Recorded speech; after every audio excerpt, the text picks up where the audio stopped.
All right. So, ready to solve the quiz? So, static, string, decrypt, takes a string S as a parameter. Return, hello dot encrypt, take S, done.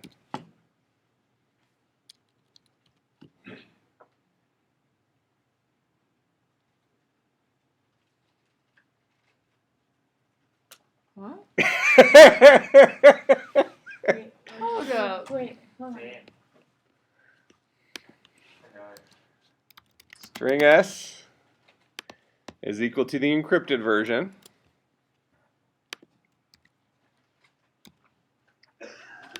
So we'll go ahead and print out that. So this should give us weird squigglies and stuff, right?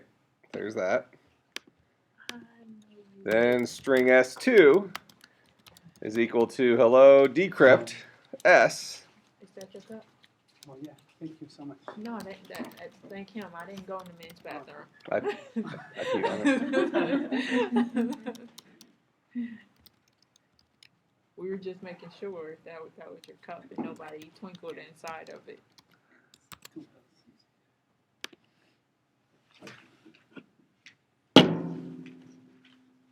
So you just okay. All right. So here is the answer to your quiz. Thanks a lot. Mhm. You like to make us feel stupid, don't you?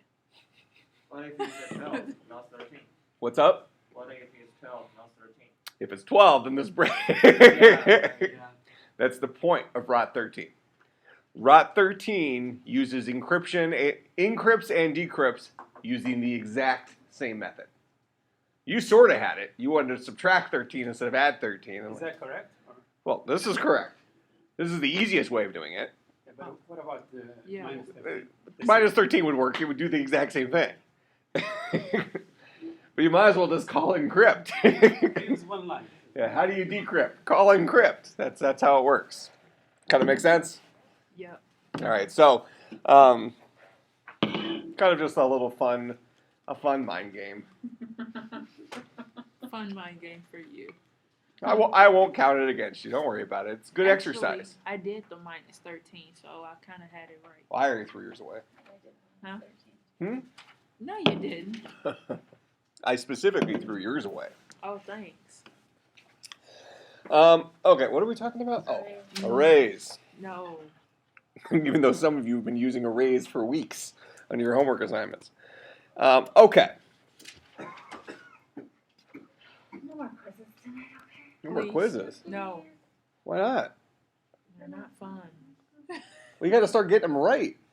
I got to keep giving it. I got to keep giving quizzes until you get them right. Can't the quiz just be that we're here? More quiz, like a quiz right now.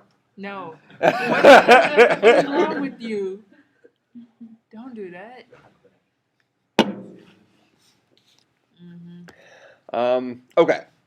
So here, let me delete all this crap. Just getting in the way. I can't believe that you got us with that dang decrypt. So it's always funny where you can use nerd humor. You actually make jokes through programming. I tried to give you guys a hint. So make sure you really, really understand. Don't take more than 5 minutes. I just wrote fast then. Exactly. That's what we thought that. She's here asking, can I just abbreviate the alphabet? I'm trying not to laugh. Yeah, that wasn't embarrassing at all. That's all right. We looked at the string tokenizer and stuff last time, right? Yes. Okay. So let's do this. We have something called an array. Okay? So new structure, new data structure we're looking at. Something called an array. An array is a structure for holding 0 or, well, let's say 1 or more. 1 or more like elements. For example, you can create an array capable of holding 10 ints. Okay?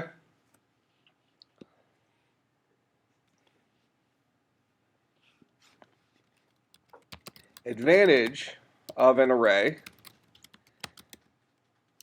is you can hold more than one value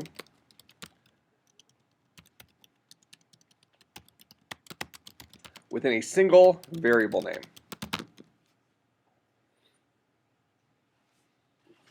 That make sense? Once I reread it. So at this point, we've held individual values. Int a equals 5. Char c equals I. Then we've had string s equals hello. That kind of holds more than one piece of information, right? So arrays and strings are sort of kind of similar.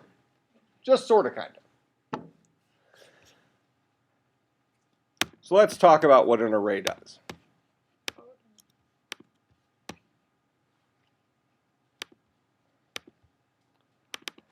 So I'm going to create an int array called AR is equal to a new int array 5. So that's the line of code you might write to define an array. Have we seen the new keyword before? Yeah. We have seen it with what? Token. Oh, tokenizer. But I didn't explain it at all, right? Okay, you've just seen it. Now remember, the generic syntax for defining a variable is type, name, hello, optionally equals value. So this part is optional, the part in square brackets. You don't have to give a variable a value when you create it. You just have to give it a value before you use it. All right, so that means up here, the type for this array is int array. That is the word int followed by an opening and closing square bracket. The name of the variable is AR equals its value is everything that's on the right-hand side. Okay, so we're going to spend the next half hour, 45 minutes talking about that in depth. All right, now what gets created from this? This type of thing gets created.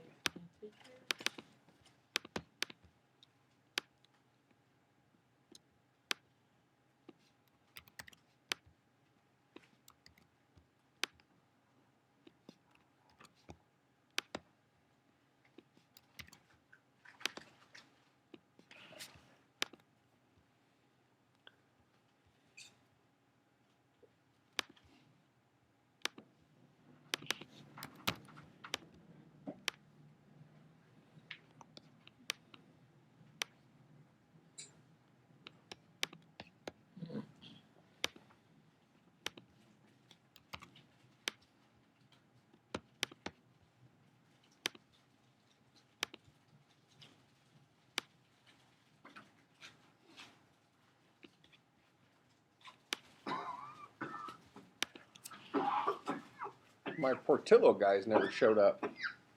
I didn't get my hot dogs. I was hoping maybe I was going to get Italian beef this week. Maybe they saw their grades. Even a better reason to bring me Italian beef.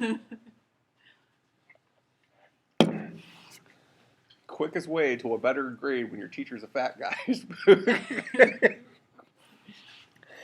Okay. Well, I have some more stuff to write here. Hello.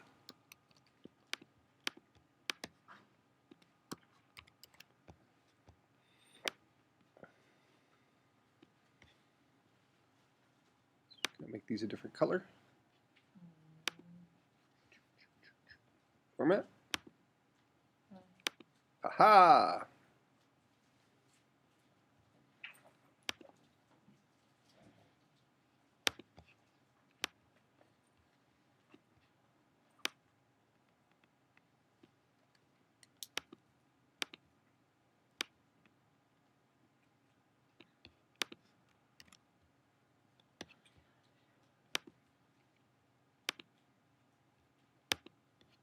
Look at all the pretty colors I'm making. Look at that. All right. So the array actually only looks like this guy here in the center. I have these other two rows in here because I want to. I'm showing you how arrays actually function in memory. Okay. When we create this array, we're creating a variable named AR, and variables hold values. This new keyword here,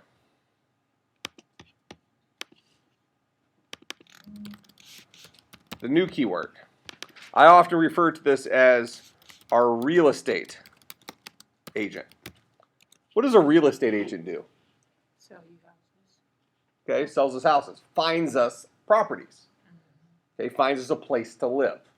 So what does the real estate agent do with the keyword? It goes out with the new keyword. The new keyword goes out and finds us a place in memory where we can store values. Okay, so new keyword gives us a memory address.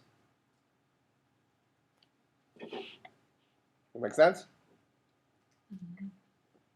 That's the job of the new keyword, is to ultimately give us a memory address.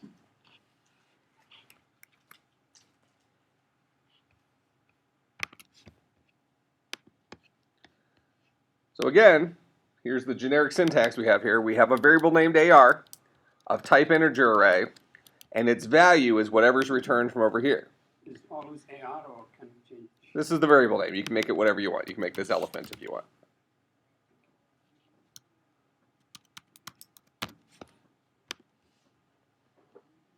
Okay? What does that boil down to? What kind of animal does that boil down to? Memory address. That boils down to a memory address. So, let's just say this is memory address 100. The value of AR is a memory address. And let me show you that. Have we talked about memory addresses in here at all? Okay. If you're talking about pointers, then yes. Tell me what you know about pointers. Pointers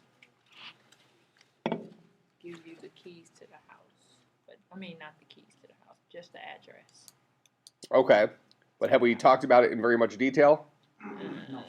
No?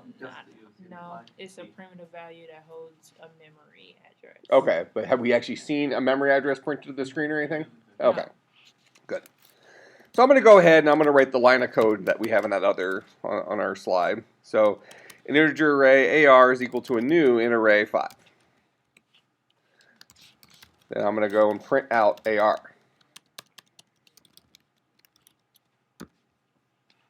Okay, now AR, what is AR? AR is a variable. Okay, AR is a variable, and it holds a memory address. Does that make sense? So when I run this, I should get weird memory address printed out. Okay, weird memory address. So we're going to say that AR holds the memory address 100. Now, arrays are indexed just like strings. First bucket is bucket 0, second bucket is bucket 1, so on and so forth. Okay?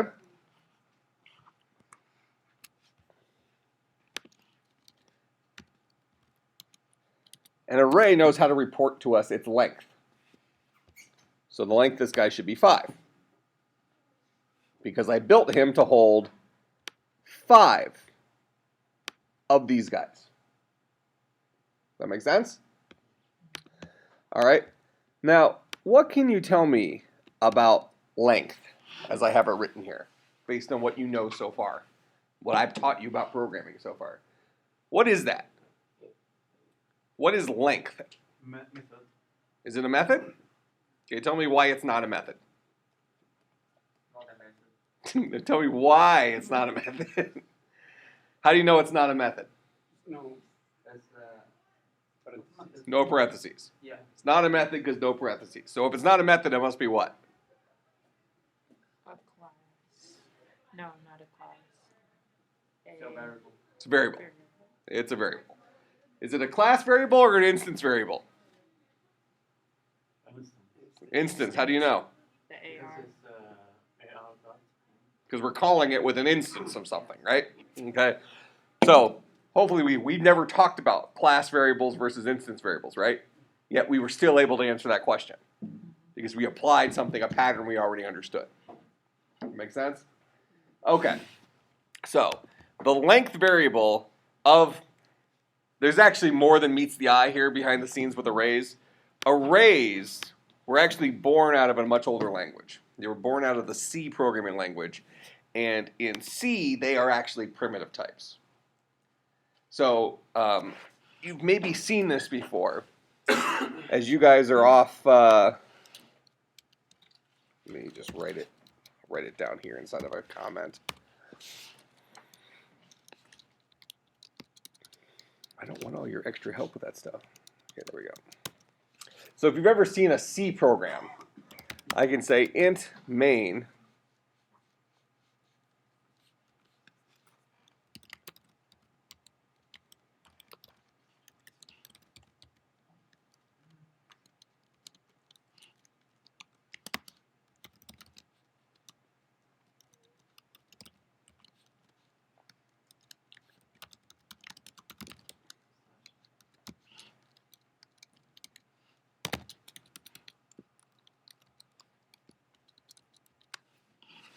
So that is a full working C program for hello world. And if we want to, let me actually just steal this code real quick.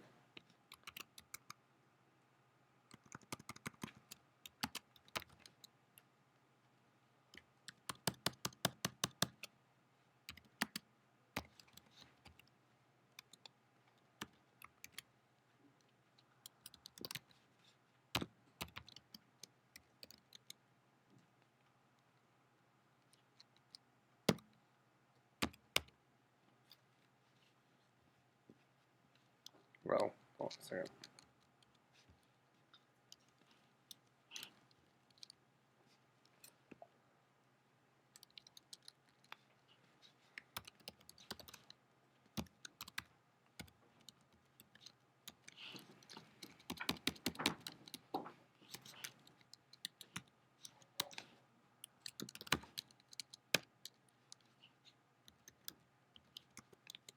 So there's hello world in C. So that's a C program we just ran.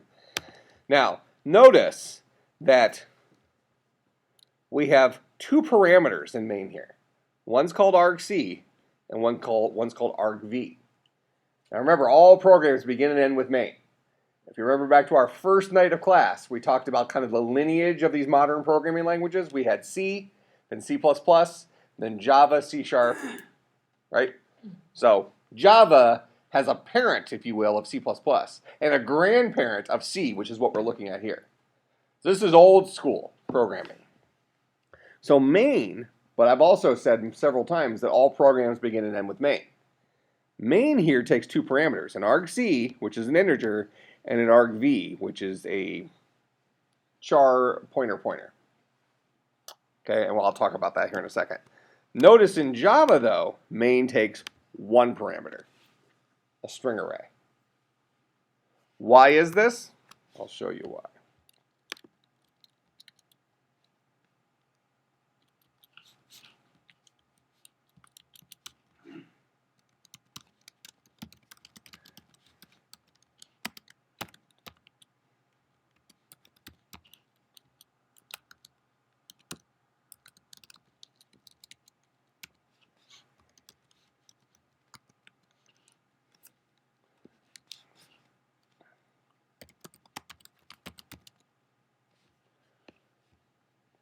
Oh, here, let me kick it down a line just so we can read it a little bit better.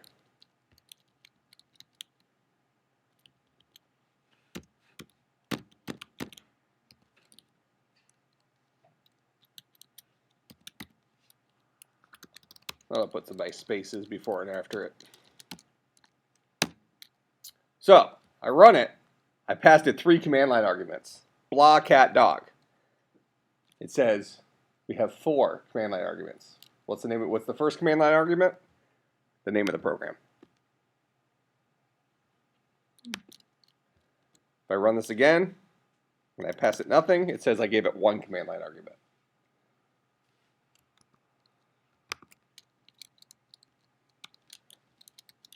argc is the number of arguments, the argument count. argv is the argument value.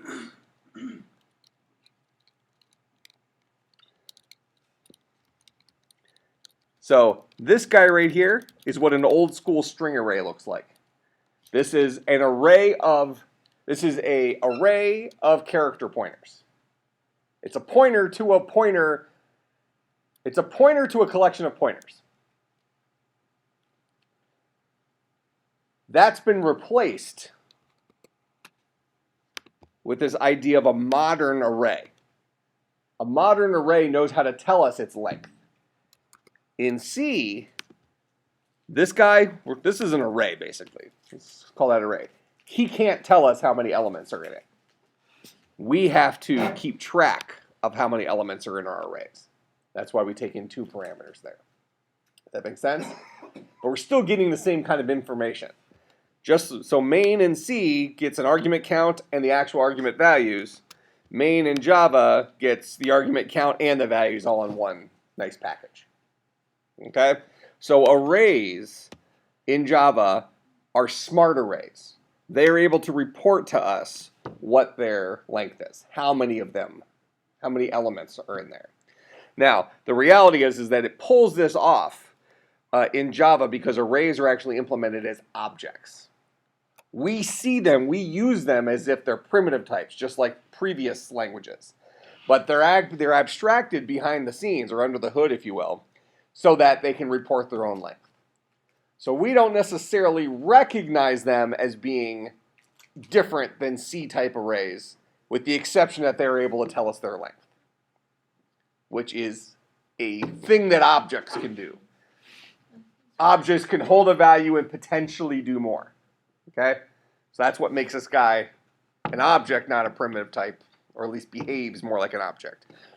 In the big scheme of things, it's not that important that you know that. It's more important that you understand that arrays in Java are more powerful than arrays in previous languages. Okay? So, an array in Java knows how to tell us its length, and it accomplishes this through a variable. Later on, we're going to call these guys fields. All right? So, the number of elements inside of AR, the length of AR, is 5. That is, it has 5 buckets for holding crap. So, AR.length will always return whatever that value was. That does not mean there are 5 elements in there. It means it's a container capable of holding 5 elements. Because right now, our array looks like this. 5 empty buckets. Nothing's in there. Make sense?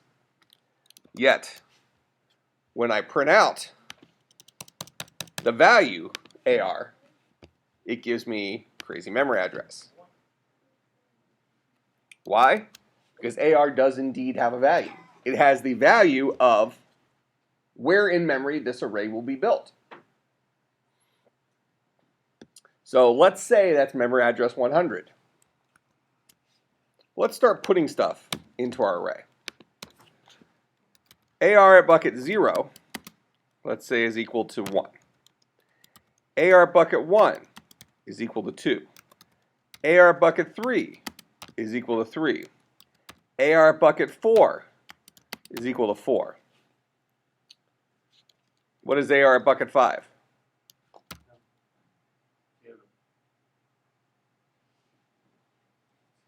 It's an error. That guy doesn't exist. There's 5 buckets in here. Bucket 0 through 4 are the legal buckets. You missed 2. Just because I missed 2 doesn't mean that there isn't a bucket 5. See, remember, I like tricking you. Remember this? Yeah, no. Okay. AR bucket 5 does not exist. We don't have that. Because there's only 5 buckets in there, index 0, 1, 2, 3, and 4. Just like strings. So arrays and strings are indexed similarly. All right. So I can fill up my array this way. This allows me to put 1 at bucket 0, 2 at bucket 1, 3 at bucket 3, 4 at bucket 4. So what did I do there? I did this.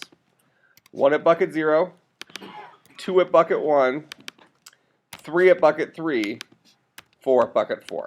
That's what my array looks like right now. As you point out, I omitted bucket 2. Okay? So if I want to go in here and I want to throw something in bucket 2, put an 8 in there. So there's my 8. So bucket 0 is a 1, bucket 1 is a 2, bucket 2 is an 8, bucket 3 is a 3, bucket 4 is a 4.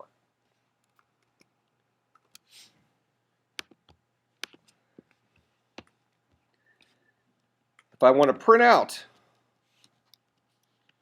bucket 0, I should get a 1 out of that. If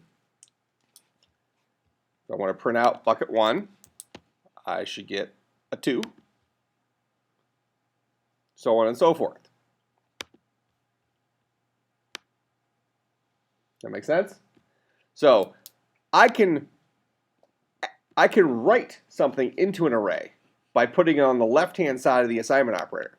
So AR at bucket 0 gets the value 1. I can also retrieve the value from a bucket of an array by saying AR at bucket I, whatever the bucket I'm trying to get is. So when I use the syntax like this, it boils down to that value. When I use a syntax like this, I'm setting this value, I'm setting this bucket equal to this value. Does that make sense? How's that different than strings?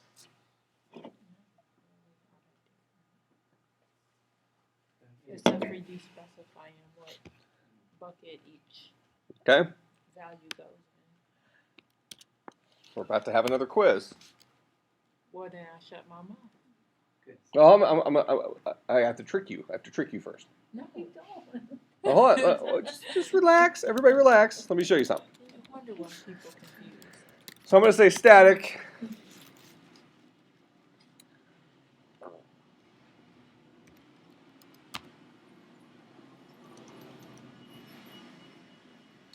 Static void set at index. This guy's going to take an int array as a parameter, an index, and a value. So it's going to take 3 parameters. An array, the position in the array that we want to set, and the value we want to put in there. Okay? What will we do? We will say AR at position index equals val. Done. If we want to play nice, I guess, we can say return AR. So this guy will return an integer array, and we'll ultimately say return AR. We don't have to do that, but I'll explain that later. That's a later on tonight concept. So for right now, just to say, assume we're doing that. So we're taking in an integer array and a position we want to set and the value we want to set it to, and we're setting that equal to it. That make sense? Repeat that, please.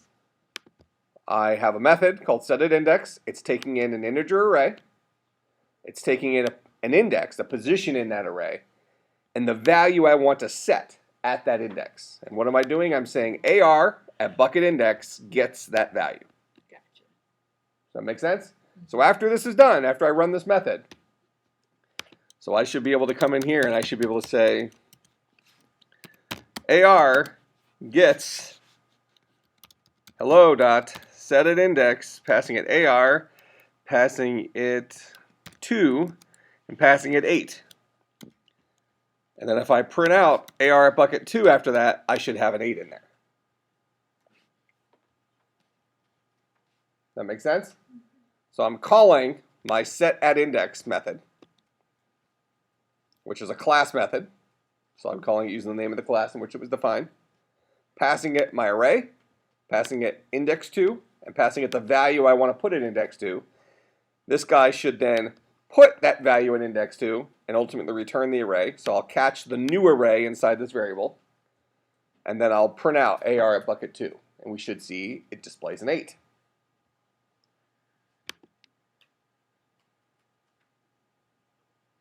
That make sense? Whereas if I printed out AR at bucket 2 before I set the value, we get a 0, which is the default value. Never rely on default values, but that's what it is.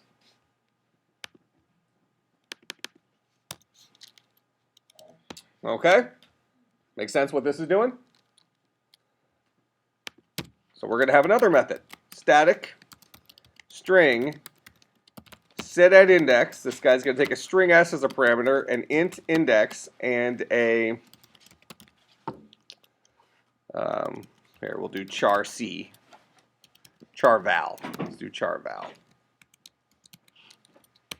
Okay, so like this. And what do I want to do? I want to return a string with the character at bucket index being val. How do I do that? So I'm writing the equivalent method for manipulating a string as I just did for manipulating an array. How would I do this for strings?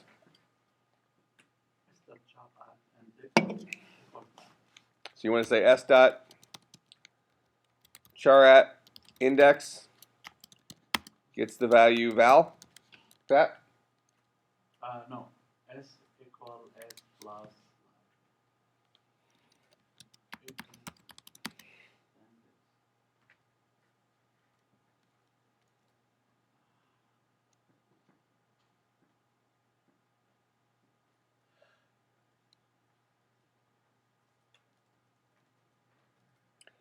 We have an issue.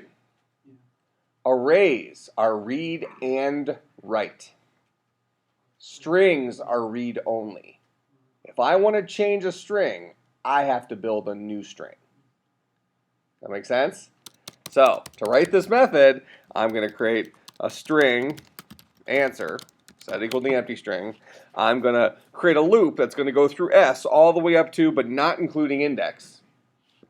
So for int I is equal to 0, I is less than index I plus plus, and I'll say answer is equal to answer concatenated with s dot char at I.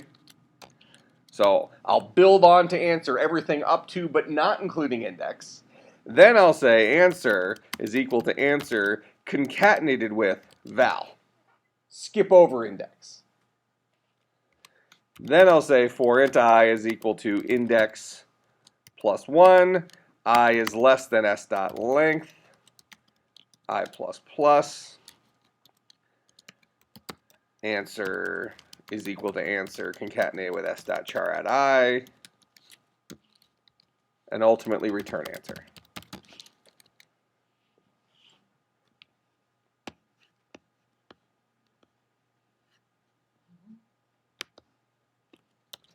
So to illustrate that, I'll create a string s is equal to hello. I'll do a system.out.println s. Then I'll say s is equal to hello.set at index, the one that takes a string. I'll pass it s. I'll pass it, let's pass it a 2. And let's replace that guy with, well, hey, we'll replace it with an 8. It's just like we did before. Replace it with a character 8.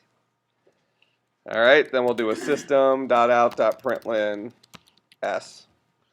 So the first time we should see hello printed out. The second time we should see HE8 LO.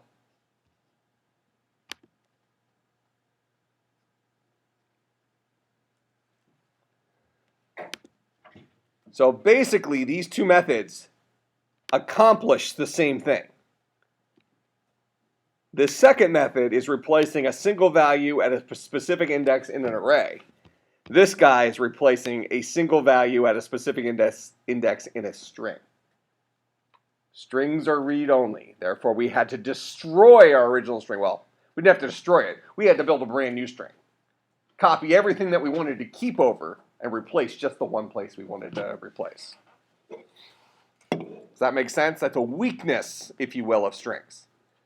Strings are great for holding information, passing information around, manipulating all sorts of things, and we can change it. We just proved we can change it, right? But the reality is they are for reading purposes only. Changing a string directly is not something strings are built to do. In order to modify a string, we have to add to it. We can add something to the beginning, we can add something to the end. But if we want to change something in the middle, we have to build a new string. Mm-hmm. For the main method, there is something confused me about string. Main methods, if you got the as a parameters, yeah, is this array or string? Is what? Is array or string? This is an array. What about Because of the brackets. What about string? Is keyword? It's the same thing as this. This is an integer array named AR. This is a string array named args. You mean array, string inside array? Yeah, this is an array that holds strings. This guy's AR is an array that holds ints. Yep. Okay, so can we appreciate the difference between strings and arrays? That does not mean arrays are better. Because as we can see right here, when I print out S,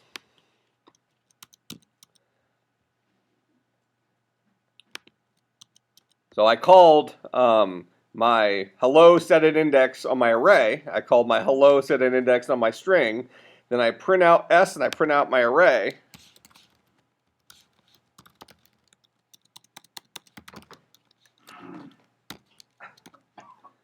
What's this line going to print out? The address. Crazy address. What's this line going to print out? Hello. Hello with an 8 in there, right? So as easy as arrays are to manipulate, displaying an array is not nearly as easy. If I try to print out my array, I get a crazy memory address. If I try to print out a string, it looks nice and pretty. Which means that maybe we need to create an ability called print array that takes an integer array as a parameter and displays that array to the screen.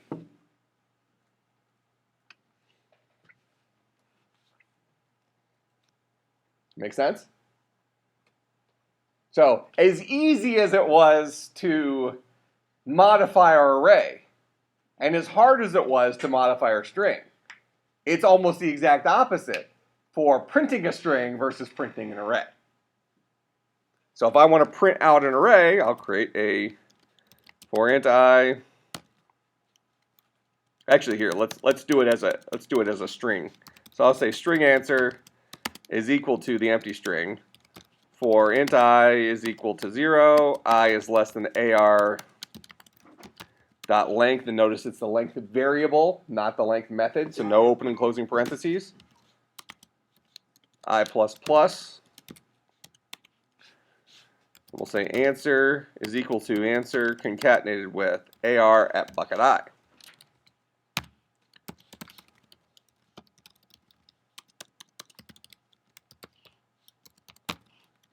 So we'll build up the contents of our array inside a string and then print out that string.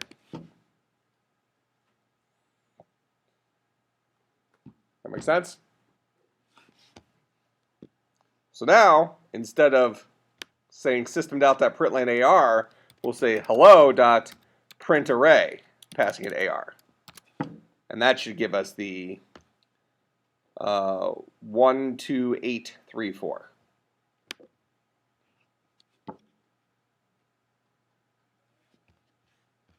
Because we wrote a method that spins through our entire array, building up its contents inside of a string.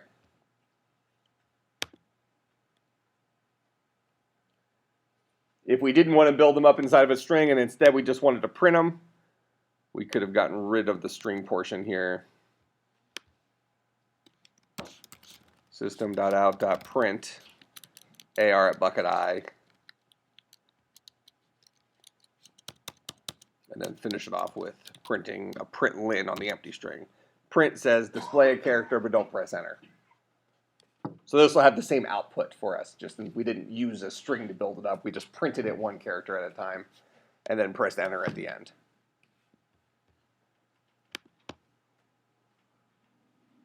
Make sense?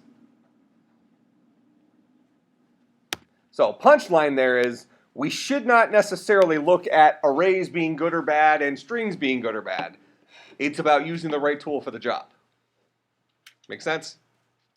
Okay, so I'm still going to fall back on the fact that strings, super flexible. If I have something as a string, I can just turn it into an array if I want to change it, right? Well, how would I do that? Static. Well, let's say it this way. I'm gonna put void as my return type right now, but we're gonna change it here in a second.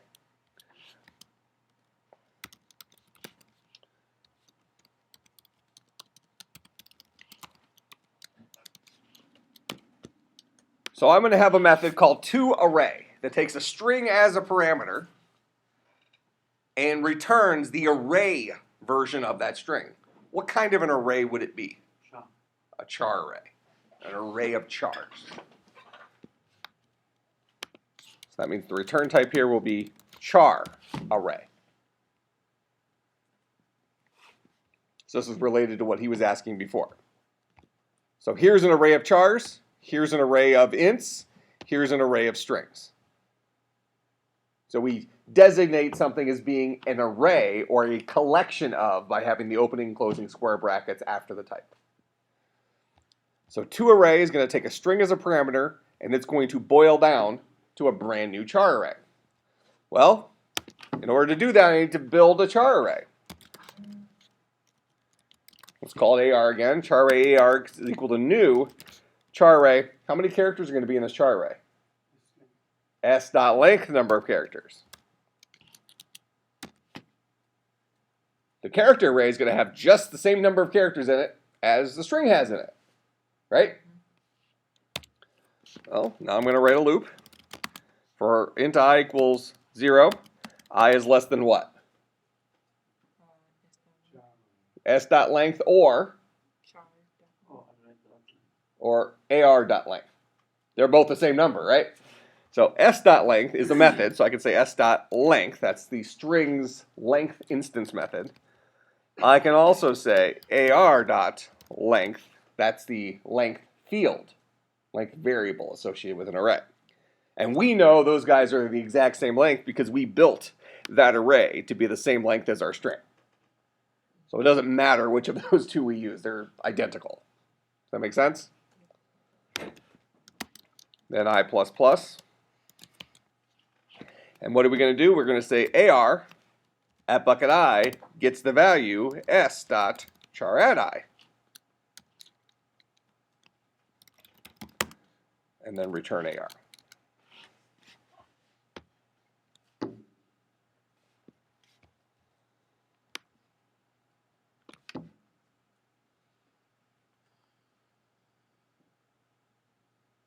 No need for square brackets after AR. Return. No, this method returns a character array. AR is a character array.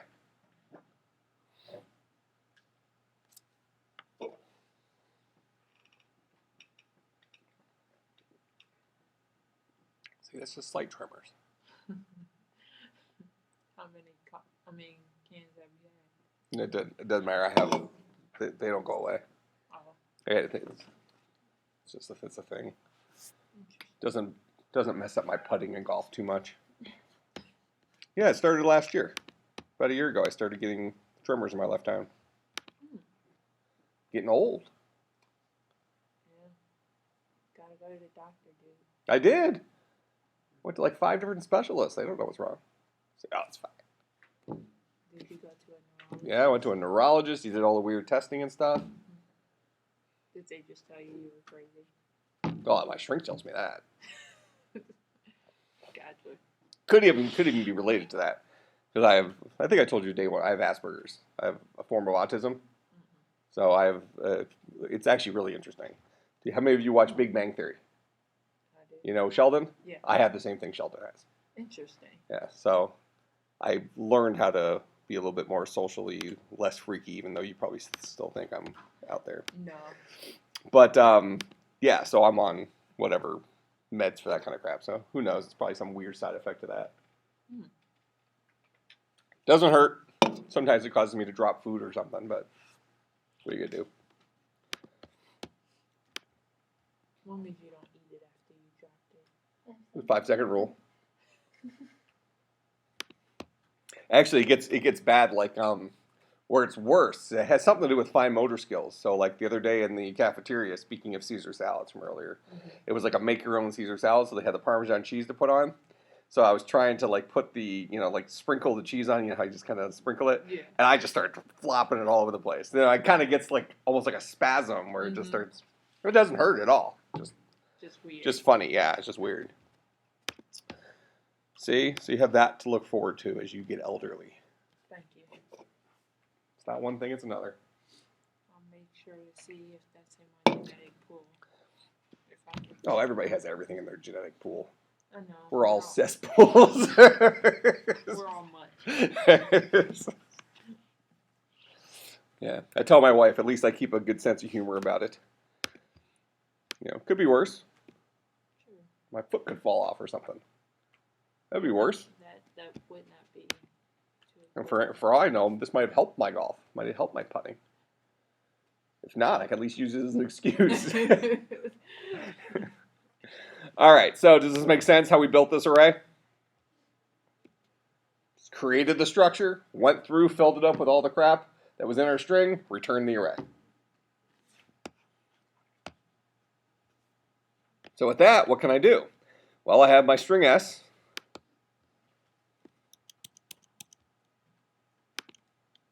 Which is hello.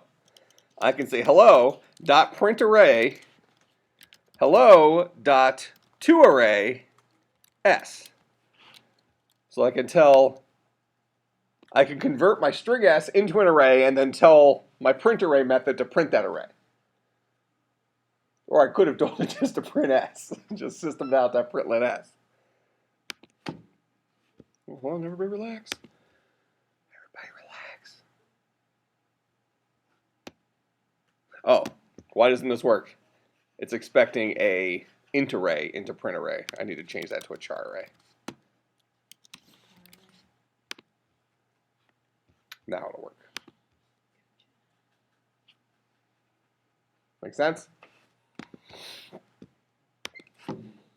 Okay, so let's talk a little bit more about arrays here. So the new keyword is a real estate agent. It gives us a memory address. We've seen how we can access the individual buckets of an array. We know that the first bucket is bucket 0 and the last bucket is the array's length minus 1.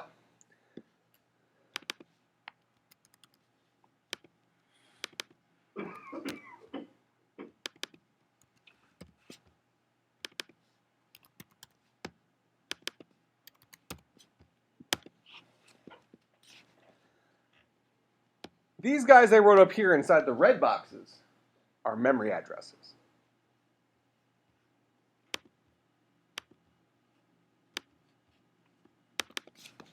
AR at bucket 0 is actually AR, I'll put it in parentheses, AR plus 0 times size of int.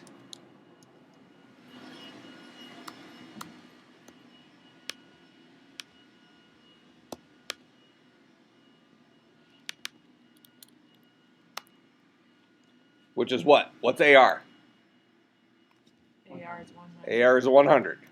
100 plus 0 times, how big is an integer? 4 bytes, 32 bits, right? So 4. 0 times 4 is? 0 plus 100 is 100. AR at bucket 0 is right here. Memory address 100. Make sense? If I want AR at bucket 1, AR is bucket 100. AR is 100 plus 1 times 4 is 4. 100 plus 4 is 104. So bucket 1 is at memory address 104. Bucket 2 It's that memory address 104 in this example. Bucket 2, AR plus 2 times size event, that's 108. 3 times size event, that's 112. 4 times size event, that's 116. So when we say AR at bucket 1 or 2 or 3, everything is based on a relative offset from the beginning of the array, the base of the array. So the value of AR is the base address of that array. Does that make sense? So when I say AR, in array AR equals new in array 5, I'm going to get a base address, some address. I'm using 100 because it's easy to do math with that. Okay, I'm going to get a base address. That is the position, that's the address of bucket 0 of that array. Okay, so when we are putting in when we're replacing the 0 to 1 to 2 inside the other side by the math equation you got going on there, we're using the green buckets? Correct. Okay. Yep, these are the indices, these are the indexes. So AR bucket 0. So, I mean, here's the better way of looking at it. This guy right here is this guy. Gotcha. So if I'm looking for bucket 2, I'm going to multiply 2 times the size of an integer, which is 4 bytes. And that's going to get me 8. I'm going to add that to my base address of AR, which is 100. That gets me 108. So it's now 108 plus 2 times 4. It's just 100 plus. Yeah, AR is 100, always. Gotcha. AR is always 100 in our example here. That's the value of AR, 100.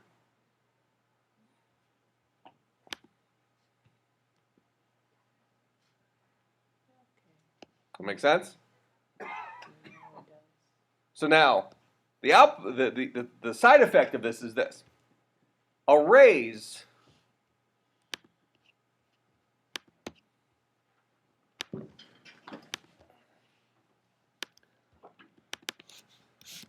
must be contiguous in memory. That means that when we build an array, all the buckets of the array need to be right next to each other in memory. They're not split all over the place. So if we have a 100 bucket array, that means that the new keyword has to go out and find 100 times 4. So 400 bytes of memory in a row that's available. Okay? So if I'm going to create an array capable of holding 100 integers, and each of those integers is 4 bytes big, 32 bits big, that means the total amount of space I need is 400 bytes. Correct?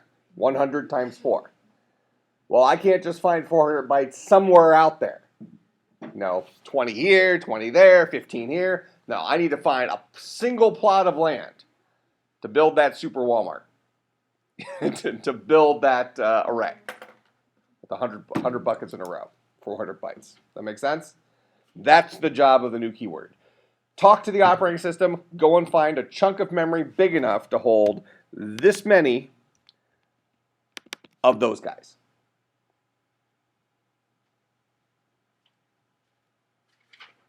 That make sense?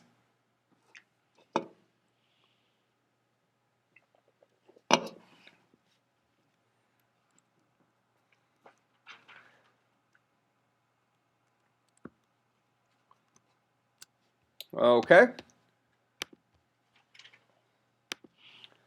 So let me get rid of this to array thing here. I want to leave the print array and let's get rid of the set indexes.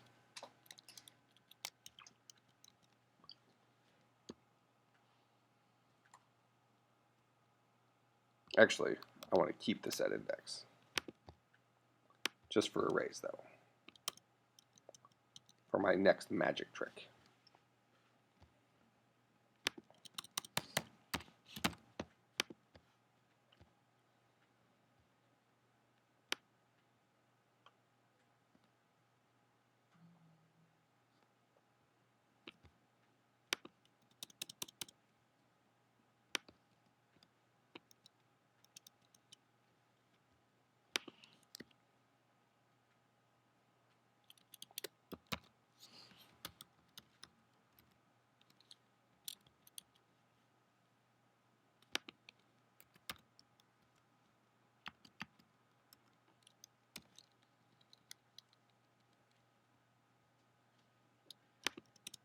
switch that guy back to an integer array. Okay.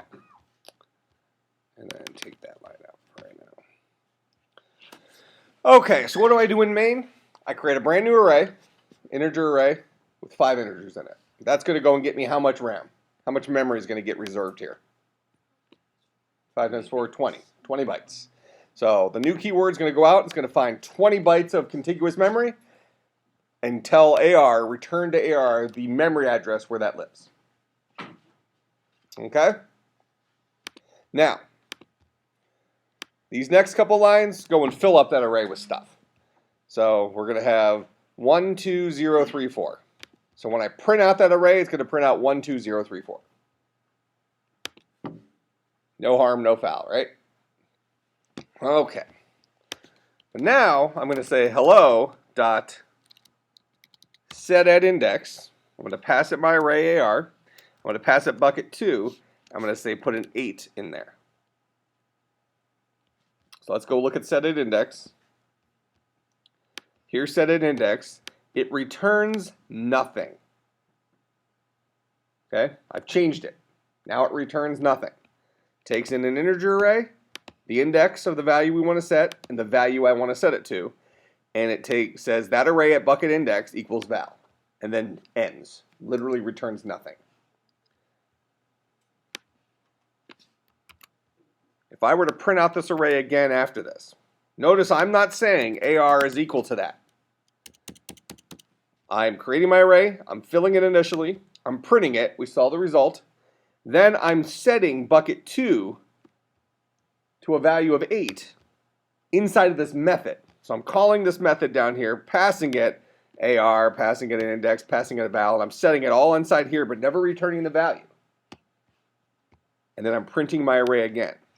The question is I'm going to have two output lines.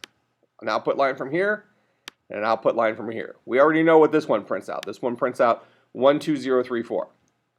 What will this one print out? 1, 2, 8, 3, 4. Why? 1, 2, 8, 3, 4. Well, because it replaced it, even though it's not returning no value that it's outputting to you just yet.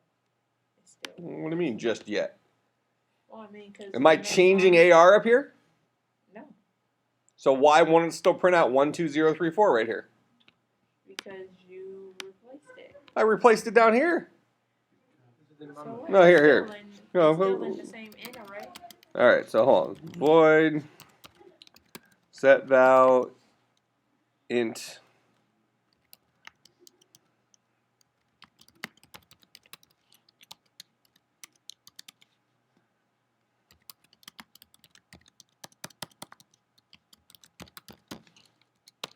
So I'll write another method called setVal that takes in an integer val and an integer new val, and I'll set val equal to new val. So let me comment out these couple lines here. So I'll say int a is equal to 5, system.out.println a. Then I'll say hello dot set val, passing it a, and passing it 13. Then I'll say system.out.println a. So a is 5. What's going to print out here? 5. Then I'm passing in a and 13 into my setVal method. SetVal takes a, sets it to 13. Right? What's going to print out here?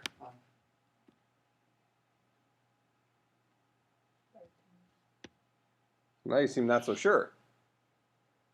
Well, I'm standing my ground, just like George Zimmerman was. Okay. So it's going to print out 5. Why? Didn't return. I didn't tell it to return anything up here. Hold on. So maybe we need to revisit this since your grade depends on it. Hold up, wait. Just relax, everybody A couple relax. weeks ago, you said my grade was solid at an Nope. A due to the fact that I got it right. All right, watch this. So print array. It's going to print out 1, 2, 0, 3, 4, right? You've already seen it do it. I'll prove it. There's our 1, 2, 0, 3, 4. Then I'm calling a set at index, which also does not return anything. Just do the change. Well, but you just told me that the reason this didn't print anything out because it didn't return anything. All right? And then I'm going to print it out again. Is it going to be 12034 or is it going to be 12834? 1, 2, 3, 4. 8, 4. Why? Because the first one was. Never mind. This is a array. You can do that. That's the answer. This is an array, so you can do that. Yeah. Okay, I'll tell you what. I'll show you the answer. You're right. It does show an 8. Now you need to come up with a logical reason why it shows an 8. Because you said it before. With the array, you can Yeah, change because the it's, values. like, With a string, you pointer. can't. But I wasn't doing it with strings. I was doing So with what? ints here. It's same different. No, it's not, though. You can change the value of an int. Here, I'm going to show you. Look, I'll show you. it Watch. sounded right. Watch. I'll show you. Let's just keep it that way. So we're gonna comment out these. This is gonna be exhilarating. Watch this. So we have a equals 5. Print out a, and then I'm gonna say a is equal to 13, and print out a, and I get 5 and I get 13. Yes. But due to the fact that it's an array and not. Well, that's fine. That's not good integer. enough. It's not good enough just to say because it's an array. Well, you're just throwing it in the bin. You're throwing the 8 in the bin instead of the 0 that it is now. Okay, fine. Here. One moment.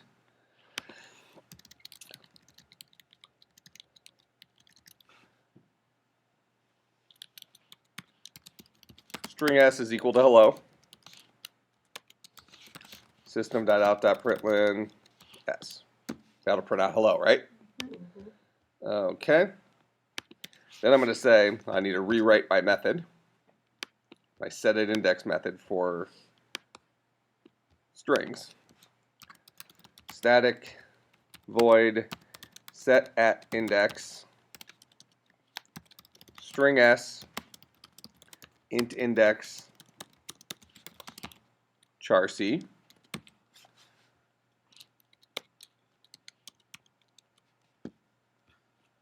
And here I'll even take this opportunity to show you a nice little trick.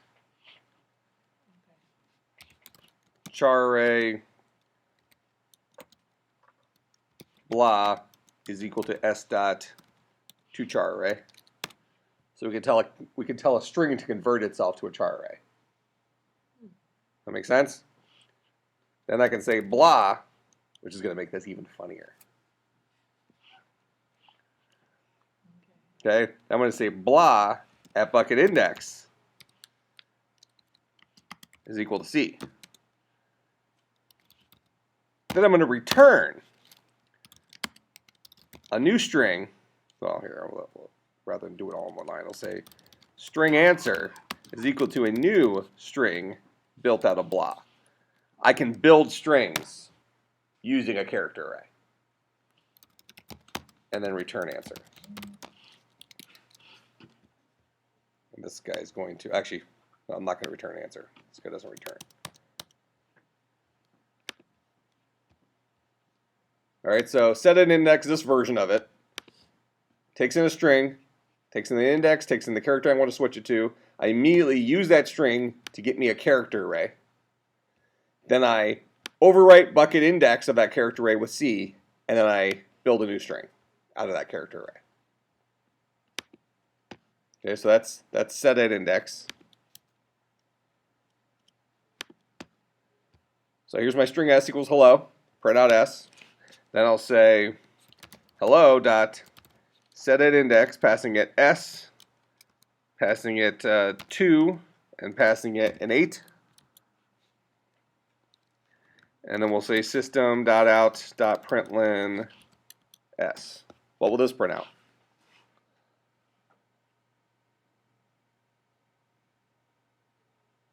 Hello.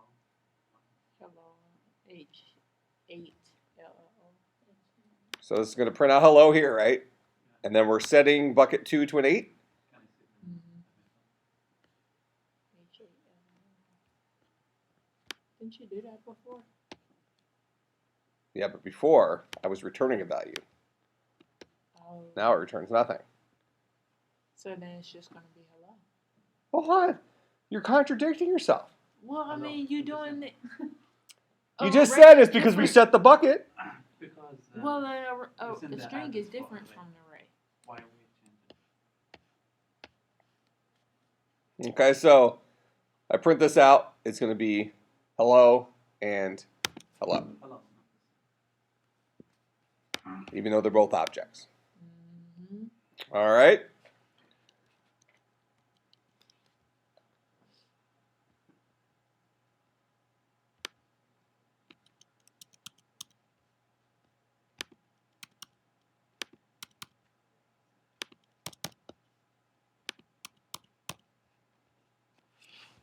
So I fill up my original array, 1, 2, 0, 3, 4. Print out the array. I get 1, 2, 0, 3, 4. Then I call set at index, AR28. Then I print it out again, and I get 1, 2, 8, 3, 4. Seems like this works differently than all that other crap, right? Why is that? I'm going to show you.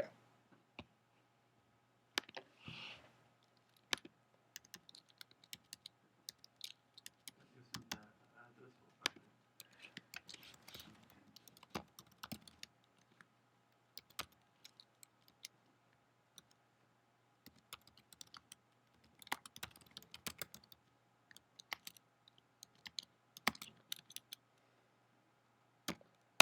So before the method call, I'll print out the address of AR. Then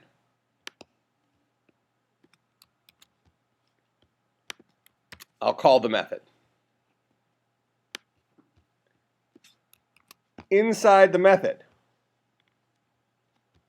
this guy down here,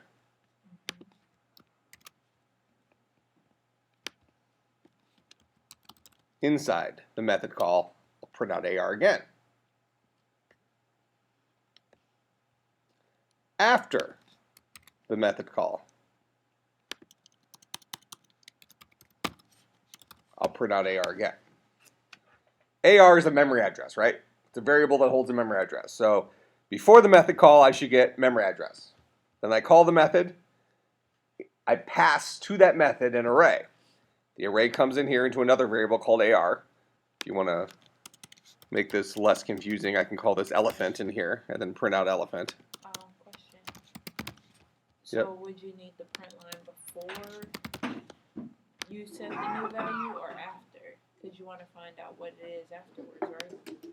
Well, but keep in mind what I'm printing out here. I'm printing out memory addresses, not contents of the array. Oh, gotcha. Okay, so I'm printing out the memory address that AR holds. Then I'm calling the method. Inside the method, AR arrives inside of a variable called elephant. So it's just going to change. Then I'm printing out the memory address of elephant. Then I'm changing the value in elephant, whatever. Then I'm coming back out here, and I'm printing out the memory address of AR after that call. So what will print out here? It's 120. No. This is a memory address. Oh, okay, Okay. yeah. So that's going to be an address, right? Okay. What's going to print out here? A memory address of elephant. Same address or a different address? Different. That's the catch here. Now, first of all, you just contradicted yourself again. What? If you're saying this is a different memory address, then changing it in here should not have changed it permanently.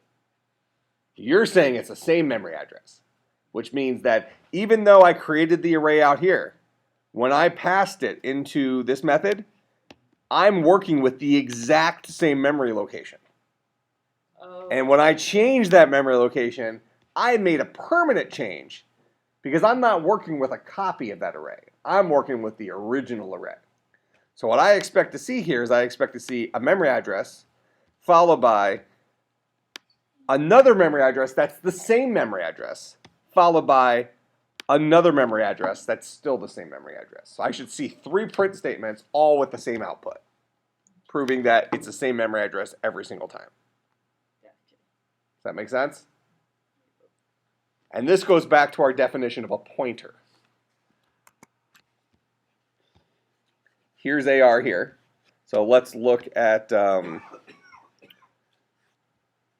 just do another picture. Let me duplicate this one.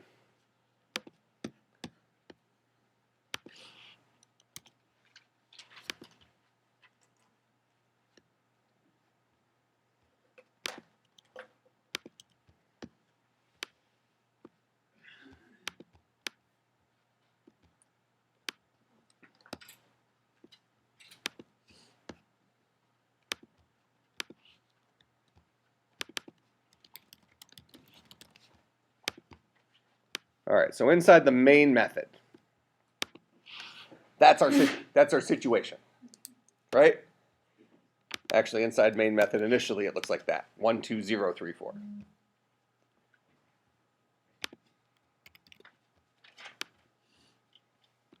And then the name of my other method is setAtIndex.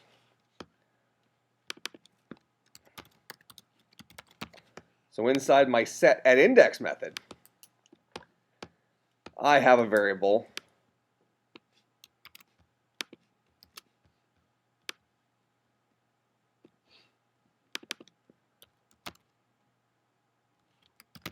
named elephant. Now, when I called setAtIndex, I passed the memory address of AR. So elephant holds the same value of AR, which means they're both pointing to the same place in memory, even though they're in two separate methods. This array exists in memory one time, and I have two separate variables that both point to the same place. That's why they're called pointers.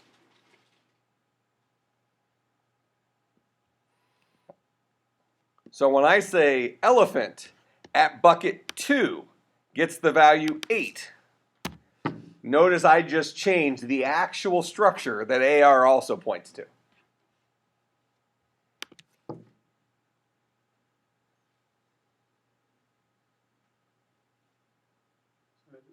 it gonna print 1, 2, 8 two times, or 1, 2, 0, and the second time 1, 2, Well, from what I'm showing you here, it's not going to do any of that because I'm not showing you code. I'm just showing you structurally that I have two methods that both do the same thing. So if you go back to the code here, as I have written right now, if you want to print these out, we've already seen the variables are the same. I can say hello.printArray, passing in AR, then hello.printArray,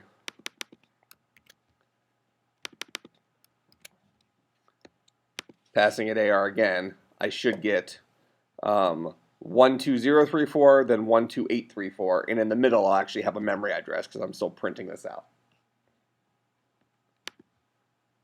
So 12034, 12834. Why is that? Because of this picture. AR and elephant are both pointing to the same place in memory.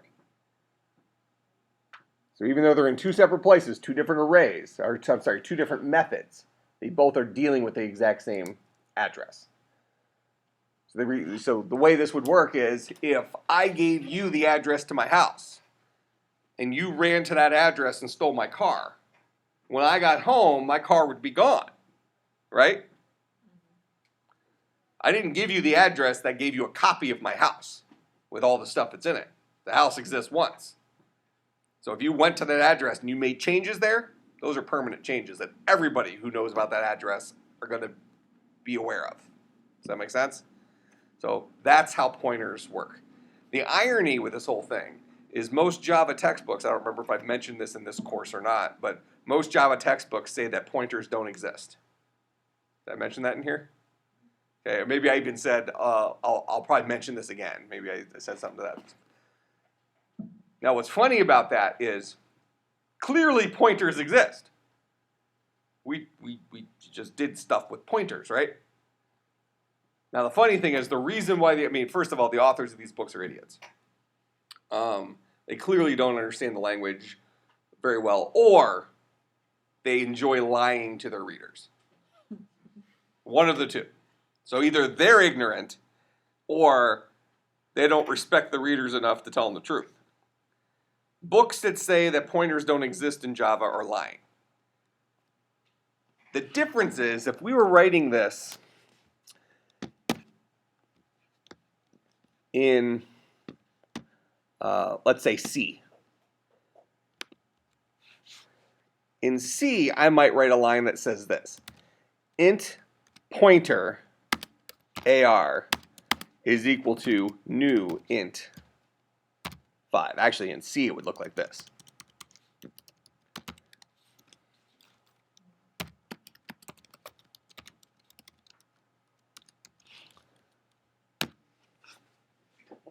So our pointer is always the asterisk. So yeah, in C and C++, the asterisks define something as being a pointer. That's the special syntax for it. So this is old C code. This is saying I'm going to create a variable named AR of type integer pointer. That is, of type memory address capable of holding an integer. What memory address is going to be? I'm going to memory allocate 5 times size of int. That gets me same thing. The C++ version of this, I could say int pointer AR is equal to new int array 5. The more modern version of that is I could say int array 5 AR. That's also C syntax, or C++ syntax rather. But the point is these are all doing the same thing, but the important thing I want to show you on these two is notice the asterisk. Languages where pointers are prevalent have asterisks as the defining thing. This says that AR is a pointer, which means it's built to hold the memory address. That's what a pointer is. A pointer is a primitive type variable for holding memory addresses. Well, if I were to print out AR, what am I going to see? I'm going to see a memory address, yet no asterisk, right? Well, what's the punchline? The punchline is this. The Java textbooks say that pointers don't exist in Java. The truth is that a special syntax for pointers does not exist in Java because in Java, everything is a pointer. So you don't need a special syntax for it. The special cases in Java are when Java chooses to make things be treated as passed by value rather than passed by address. We saw that earlier when we created the method that's called setVal that I passed an integer to. Change that integer, but notice that the change was not permanent, right? Java intelligently made the decision, oh, this is an integer. I'm gonna have that come in as a pass by value. That is, this guy is gonna hold a copy of whatever was sent to me. Not a pointer to the actual place, but a copy of the real value. All right, so Java made that executive decision because that makes sense. Okay? Whereas with arrays, Java said, oh, that's a pointer as I've ever seen one. Now, why does this make sense? See, in older languages like C++, and this is the reason Java has often been called C++++. It took a language that's extremely popular, C++, but fixed some things that were problematic with it. In C++, you could do this as a programmer, the equivalent of this. You could say, let's say you're inviting me to your party tonight, okay, at your house. So you could say, hey, Mike, party's at 8, blah, blah, blah. You could hand me your house and tell me to open the door at 8. C++ would let you do that programmatically. It would allow you to pass an entire house memory structure rather than a pointer to the house. In real life, would that ever make sense? Would it ever make sense for you to hand somebody your house? Absolutely. You would always give them the address of your house, right? Yet C++ empowered a programmer to make that bad decision. Java does not. Java says, look, you're passing everything by address unless I specify that you're not. So Java treats primitives and strings as passed by value, and everything else is passed by address. So primitive types and strings are treated as special cases. They're passed by value, so if you pass a string to a method and you change that string, change is not permanent. That make sense? which actually kind of makes sense because we can't actually change a string. Changing a string builds a brand new string, which has a brand new memory address. Does that make sense? Okay, so that was one of the problems with C++, is it empowered programmers to make bad decisions. Java makes a lot of those decisions for you, so you look better on paper. But then then the textbook writers go and lie to your face and say pointers don't exist, when the reality is Java's just done such a good job of making all the right decisions for you that they just don't have a special syntax for pointers. That all make sense? All right, let's talk about your homework assignments.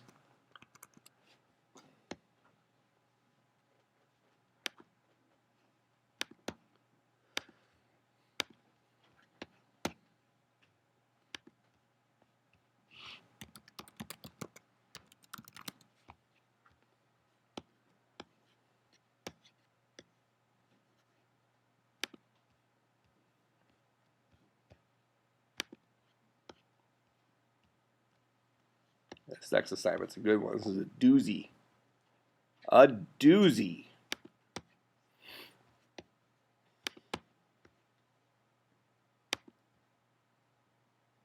No, we're in Unit 3 now, right? All right, so let's look at Report 5 first. Before we look at the program, I want to keep you waiting. So write a 3 to 5 page paper discussing algorithm design as it relates to time complexity problems like reducing fractions without using the Euclidean algorithm for greatest common denominator versus using the Euclidean algorithm for greatest common denominator. When initially solving a problem, how might one detect that a solution needs extra attention with respect to an efficient algorithm versus standard solutions where a highly efficient solution may be indistinguishable from an inefficient one?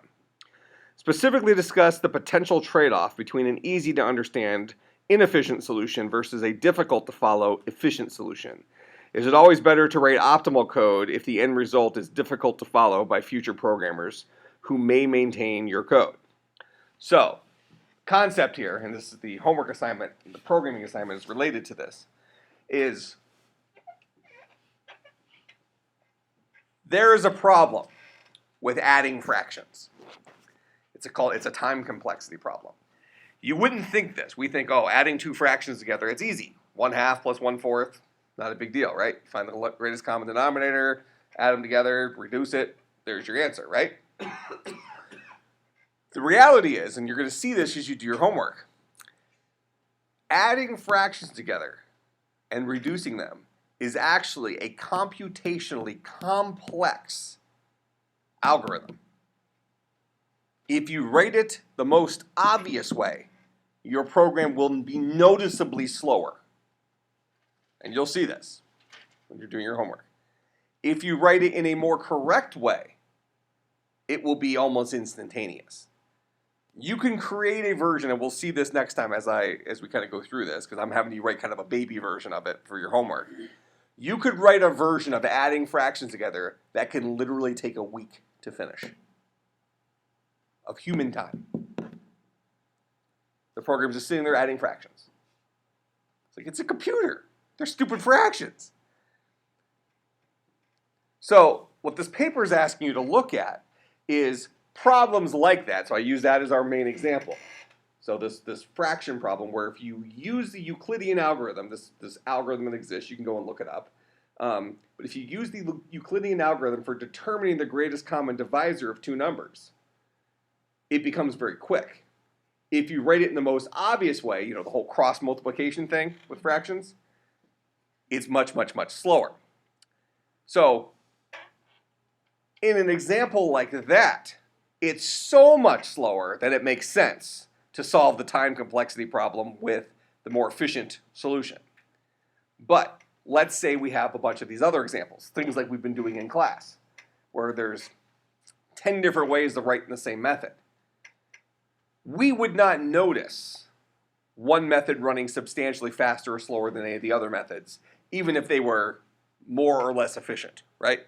They're all happening basically instantaneously because they're not time complexity example problems. So What I'm asking you to discuss as that part of this paper is it better to write a less efficient but easy to follow solution to a problem versus writing a more efficient yet harder to follow solution to a problem if the problem is not a time complexity problem? That is, it's a problem whose solution would be fast regardless of whether you wrote it the efficient way or the inefficient way. That make sense? So I'm asking you to consider time complexity issues and the solution to programs that you might write. Questions about what I'm asking you to do there? All right.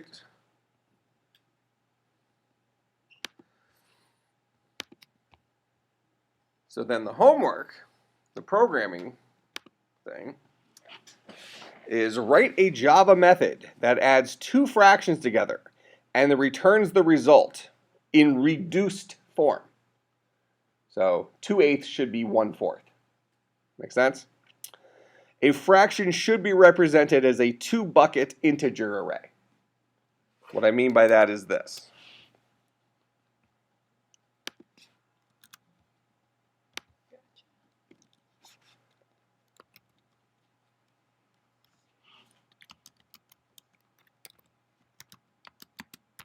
That's the fraction 1/2. Bucket 0 is a 1, bucket 1 is a 2, that's 1/2. I'm storing two pieces of information, numerator and denominator, inside of a 2-bucket array.